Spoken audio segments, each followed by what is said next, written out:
ঘুম থেকে উঠেই বেসমেন্টে এসেছি বোনের বাসার পাম্পকিন নেওয়ার জন্য। তো এখানে কাইন্ড অফ স্টোরেজ রুমের মতো অনেক কিছু রাখে ওরা দেখার জন্য আর পাম্পকিন আনার জন্য, কারণ বোন আজকে পাম্পকিন ভাজবে। আর এসেই হচ্ছে মজাদার একটা কফি খেলাম, আর সাথে হচ্ছে ইয়াম্মি একটা নুডলস রান্না করেছে আমার বোন। তো আমরা সবাই একসাথে বসে খাচ্ছিলাম।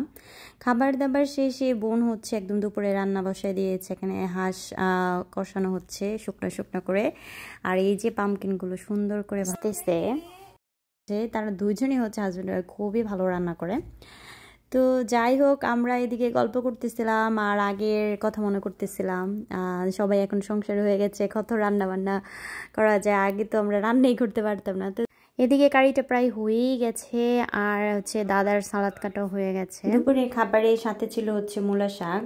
এটা আমার বোনের ডেকোরেটিভ করা হয়েছিল, ওরা হচ্ছে ফ্রোজেন করে রেখেছিল। বাট এটা একদমই মনে হয় না যে ফ্রোজেন কোনো শাক খাইতেছিলাম, কারণ টেস্টটা খুবই অথেন্টিক লাগতেছিল আর রান্নাও মজা হয়েছে।